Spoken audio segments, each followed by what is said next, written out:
ብበዝሒ ዝምእምኦ ታይጋ ብዝበሃል ኣግራብ ዝተዓብለለ ጫካታት ሰሜን ኣሜሪካ፣ ሰሜን ኤውሮጳን ሰሜን ኤስያን ዳርጋ ህይወቶም ሙሉእ ምስ ሩባታትን ወሓይዛትን ዝተኣሳሰረ ሰሚ ኣኳቲክ ወይ ሓውሲ ማያውያን ዝኾኑ ሓፅብታትን ዲጋታትን ዝሰርሑ ተፈጥራዊ ናይ ምህንድስና ወይ ኢንጂነሪንግ ተውህቦ ዝተዓደሉ ምስ ዓሌታት ሮደንትስ ዝምደቡ ቢቨርስ ዝበሃሉ ኣብ ስርዓተ ተፈጥሮን ኣከባብን ወይ ኢኮሲስተም ነናይ ዝነብሩሉ ከባቢ ኣዝዩ ዓብን ኣገዳስን ተራ ዝፃወቱ ዓበይቲ ኣናፁ ዝመስሉ ተኣምራውያን ፍጡራት ኣለዉ። ቢቨርስ ሓፈሻዊ ኣብ ክልተ ዝኽፈሉ ኮይኖም ናይ ሰሜን ኣሜሪካን ናይ ዩሮኤዥያን ተባሂሎም ይልለዩ። እቶም ናይ ሰሜን ኣሜሪካ ቢቨርስ ካስቶር ካናደንሲስ ዝበሃሉ ክኾኑ እንከለዉ እቶም ናይ ዩሮኤዥያ ድማ ካስቶር ፋይበር ይበሃሉ። እምበኣርከስ እዞም ተኣምራውያን ፍጡራት መን እዩ ምሂሮም ዲጋታትን ሓፅብታትን ምስራሕ? ንምንታይ ዕላማን ብኸመይን ከዮም ዝሰርሕዎ? ሓቢርና ክንድህሱሰ ኢና። ሰናይ ምክትታል። ቢቨርስ ቀዳማይ ዕላማ ዲጋን ሓፅብታትን ዝሰርሕሉ ምኽንያት እቲ ኣብ ውሽጢ ማያት ብዝተኾመረ ኣጓዱ ዝመስል እክብካብ ጉንድን ጨናፍርን ዝቖመ ካብ ኣራዊት ዝስውሮምን ውሑስ መዕቆቢ ዝኾኖምን ናይ ጎዳጉዲ ገዝኦም ካብ ወሓዚ ማይን ድሕሪ ዝናብ ንዘጋጥም ከቢድ ውሑጅን ንምክልኻል እዩ። በዚ ምኽንያት ድማ እቲ ሓፅብታት ንምስራሕ ብሓያል ፃዕሪ ዝኹምርዎ ጉንዲ ጨናፍርን ኣቝፅልትን ህዱኡን ጽሩይን ናይ ውሽጢ ሩባታት ኣከባቢ ንኽህልዎምን ብሰላም ንኽዋሰቡን ክፋረዩን ይሕግዞም። ከም ተወሳኺ እውን እቲ ሳላቲ ብደረት ናይቲ ሓፅቢ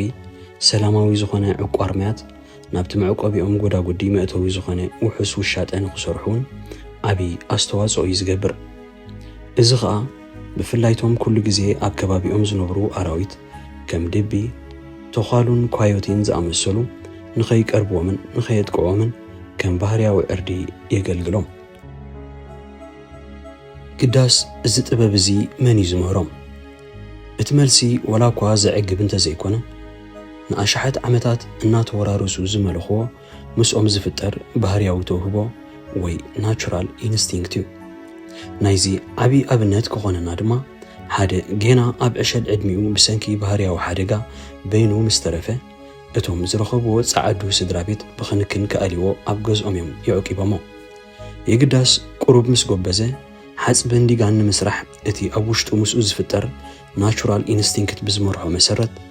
ጫማታትን ክዳውንትን ናይቲ ስድራ ቤት እናኣከበ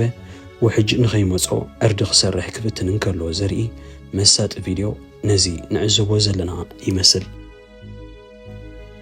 እቲ ካልእ ኣዝዩ ዘገርም ተውህቦ ናይ ቢቨርስ ዓበይቲ ኣግራብ ቆሪጾም ከውድቑ ዘይጽገሙ ምዃኖም እዩ። ምሉእ ለይቲ በቲ በሊሕ ኣስናኖም ጥራይ እናተጠቕሙ ንጉንዲ ናይ ዓበይቲ ኣግራብ እናጨላለፉን እናሓየኹን ከውድቕዎ ይኽእሉ። እቲ ቀንዲ ዘገድሶም ግን ጉንዲ ዘይኮነስ እቲ ጨናፍር ናይቲ ኣግራብ እዩ ነቲ ወሓይዛት ንምዕጋትን መዕቆቢኦም ንምስራሕን ዝጠቕሞም። ኣብዚ ነዞም በላሕቲ ፍጡራት ፍሉያት ዝገብሮም ሓደ ካልእ ጠባይ ነቲ ኣግራብ እናቆረፅዎ እንከለዉ ኣብ መንጎ እናዕረፉ እቲ ገረብ ናበይ ገጹ ክወድቕ ይዳሎ ከም ዘሎ ነብሶም ንምድሓን ጽኒ ኢሎም ዝከታተሉ ምዃኖም እዩ። የግዳስ ሽሕ እኳ ዝኽእልዎ ዘበለ ጥንቃቐታት ዝገብሩ እንተኾኑ በቲ ዝቆረፅዎ ኣግራብ ተጨፍሊቖም ዝሞቱ ቢቨርስ ኣዝዮም ብዙሓት እዮም። እዞም ንቑሓትን ዘይተጓዳእትን ንህላወ ጫካታትን ብዙሕነትን እንስሳታት ናይ ከባቢኦም ኣዝዮም ኣገደስቲ ዝኾኑ ቢቨርስ ኣብ ኢድ ደቂ ሰባት ዝረኸብዎ ንሕስያ ዘይብሉ ጭካነ ዝመልኦ ሃድንን ከልበትበትን መዐቀኒ የብሉን ጥራይ ዘይኮነ ብፍላይ ኣብ ሰሜን ኣሜሪካ ቅድሚ 200 ዓመታት ብሚልዮናት ዝቑፀሩ ቢቨርስ እኳ ኣብቲ ጫካታት ይነብሩ እንተነበሩ ብሰንኪ ብደቂ ሰባት ኣብ ልዕሊኦም ዝተገብረ ብኣልማማ ሃድንን ምክልባትን ኣብ መጀመርያ ናይ 20 ክፍለ ዘመን ዳርጋ ሙሉእ ብምሉእ እዩ ሓደጋ ምጽናት ኣንጸላሊዎም ነይሩ። ከም ተወሳኺቲ ናይ ደቂ ሰባት ተጻብኦን መጻወድያታትን ዝነብሩሉ ኣከባቢ ንሕርሻ ብዝብል ምኽንያት ኣግራብን ጫካታትን ብምብራሱ ካልኡን ኤልክ ዝበሃሉ ዓጋዜን ዝመስሉ ናይ ቆራሪ ቦታታት በላዕቲ ሳዕርን ببزح قصري نتويلو تري زبهال مقاج أيوم معتو بمنبارو أبشحن شعاتم إتنتيس عن حموشن بفلاي أب يلوستون ناشنال بارك أمريكا أبستخايد مصنعتي بزسنبد وصيت حاد عسلة ناي بيفرت رايوم أبت خوابي تريفهم نيروم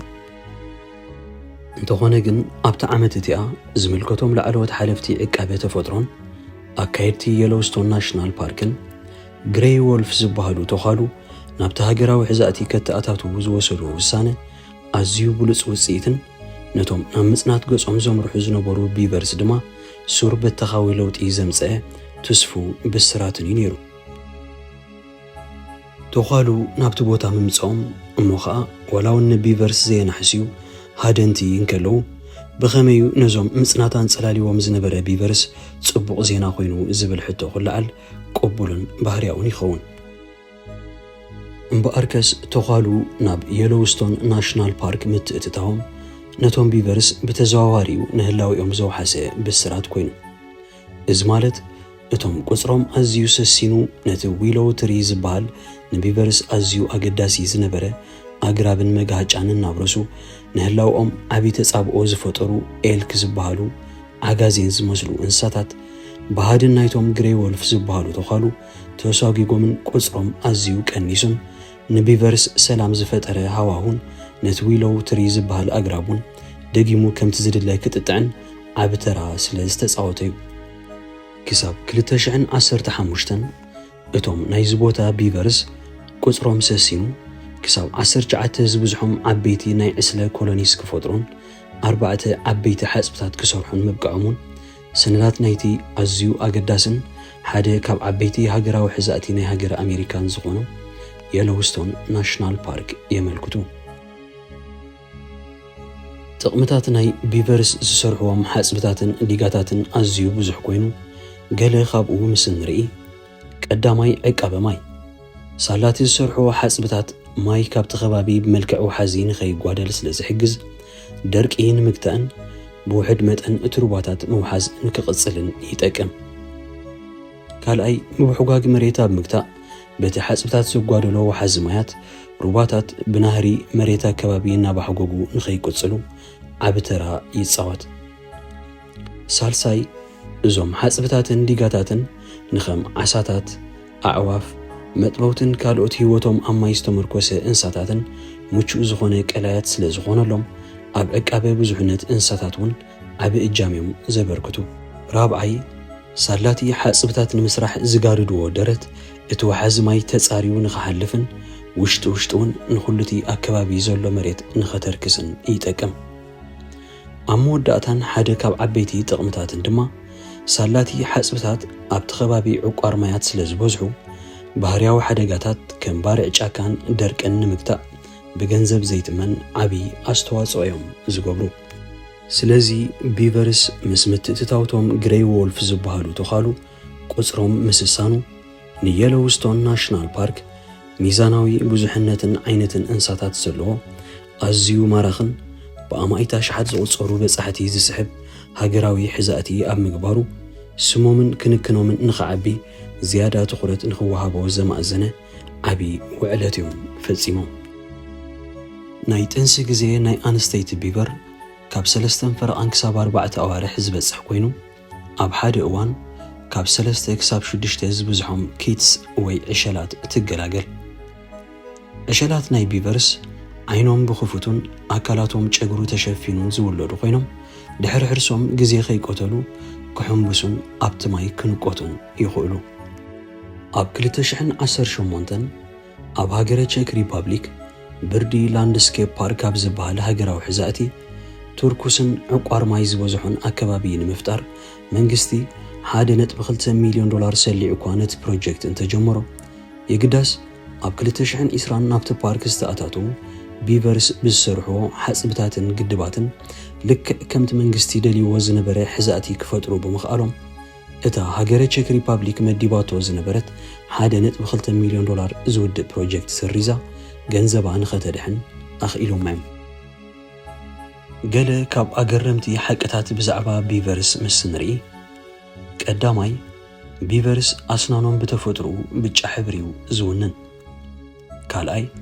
ቢቨርስ ኣብ ዓለም ሙሉእ ካብ ዘለዉ ፍጡራት ምስቶም ውሑዳት ኣከባቢኦም ሙሉእ ብምሉእ ዝልውጥ እዮም ዝምደቡ። ሳልሳይ ቢቨርስ ጉንዲ ናይ ግራብ ወይ ልሕፂ ከም ምንጭ መግቢ ይጥቀሙሉ እዮም። ራብዓይ ቢቨርስ ሓፅብታትን ዲጋታትን ይሰርሑ ጥራይ ዘይኮነ ኣብ ማእከል ቀላያት እውን ብጉንድን ጨናፍርን ዝቆመ መዕቆቢኦም ዘጠቓለለ ንእሽተይ ደሴት ይሰርሑ እዮም። ሓምሻይ ቢቨርስ ንብፆቶም ኣብ ከባቢኦም ተጻብኦ ከም ዘለዎ ንምጥንቃቕ ጭርኦም ብሓይሊ ኣብ ማያት ብምህራምን ንሶም ጥራይ ዝረዳድእሉ ድምፂ ብምውፃእን መልእኽቲ ይመሓላለፉ። ሻድሻይ ቢቨርስ ኣብ ሰሜን ኣሜሪካ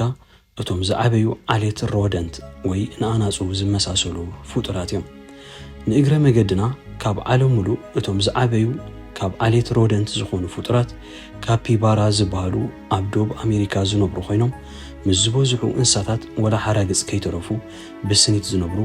ዳርጋ ሰላማውያን እንስሳታት እዮም። ሻውዓይ ቢቨርስ ዝያዳ ኣብ ለይቲ ወይ ኣብ ጸላም ንጡፋት ስለ ዝኾኑ ዋላ እውን እቲ ኣብ ውሽጢ ማይ ዝሰርሕዎ ጸላም ዝዓብለሎ ጎዳጉዶም ንዕኦም ምቹ እዩ። ሻምናይ ቢቨርስ ብዘለዎም ዓበይቲ ሳምቡእ ኣብ ውሽጢ ማይ ክሳብ 8 ደቂቕ ክጸንሑ ይኽእሉ እዮም። ብድሕሪኡ ግን ግድን ንጽፍሒ ተቐልቂሎም ከተንፍሱ ኣለዎም። ብዛዕባ እዞም ዝረኸብኳ ዶኩመንታሪ ብዛዕባኦም ከሕልፋ ዘይደሊ ፍጡራት ክሓስብ እንከለኹ ኩሉ ግዜ ኣብ ርእሰይ ቅጅል ትብለኒ ሕቶ ኣብ ሃገርና ቀደም ህፃውንቲ እንከለና ንዝተፈላለዩ ንእስ ዝበሉ እንስሳታት ዘገዳም ከም በዓል ምፁፅላይ ጠበቕ ይኹን ካልኦት ፍጡራት ብጎነፂና ንቐርቦም ነርና እሞ ቢቨርስ ኣብ ሃገርና እንተዝህሉ ብፍላይ ምስሎም ንኣናፁ ስለ ዝመስሉ ምሕረት ምግበርናሎም ዶ ይመስለኩም? ሓደ ክንዝንግዖ ዘይብልና ሓቂ ግን ንሕና ደቂ ሰባት ህይወትና ኣብ እንስሳታት ዘቤትን ዘገዳምን ዝተመርኮሰ ስለ ዝኾነ ክንከናኸኖም ጥራዩ ዝግባአና። ትፈልጡ ዶ ንህቢ ሙሉእ ብምሉእ ካብዚ ዓለም ምስ ዝፀንቱ ኣብ ህይወት ደቂ ሰባትን ዘራእትን ዓብዪ ኣሉታዊ ሳዕቤን ክገድፉ ከም ዝኽእሉ? እቲ ምኽንያት ዝተፈላለዩ ንደቂ ሰባት ኣገደስቲ ዝኾኑ እኽሊ፣ ዘራእትን ኣሕምልትን ብሓገዝን ጽልዋን ናይ ኣናህብን ጽምብላሊዕን ከም ዝዕንብቡ ወይ ፖሊኔት ከም ዝኾኑ ዋላ እውን እቶም ንፈርሖም እንስሳታት ከም ኣናብስ፣ ኣናብርን ኣዛብእን ወዘተ ነቶም ሳዕሪ ዝበልዑ እንስሳታት እናበልዑ ስለ ዘጓድልዎም ኣብ ሕርሻን ኣከባብን ደቂ ሰባት ዓብዪ ኣስተዋጽኦ ከም ዝገብሩ እቲ ኣዝዩ ዘገርም ግን ብዓይንና ክረኣዩ ዘይክእሉ ፓይቶ ፕላንክቶን ዝበሃሉ ንናይ ማያት ሰበባ ዝመስሉ ደቀቕቲ ህይወታውያን ወይ ኦርጋኒዝምስ ነዚ ኣብ ዓለም ሙሉእ ዘሎ ደቂ ሰባት ነስተንፍሶ ኦክሲጅን ፍርቁ ንሶም ከም ዘመስርሕዎ ምጥፋእ ናይዞም ንብሎም ዘለና ደቀቕቲ ፍጡራት መቸም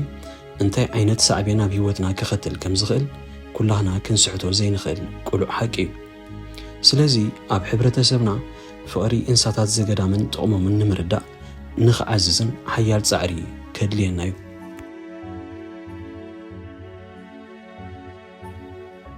ኣብ ካልእ ግዜ ብካልእ ትሕዝቶ ክሳብ ንረኸብ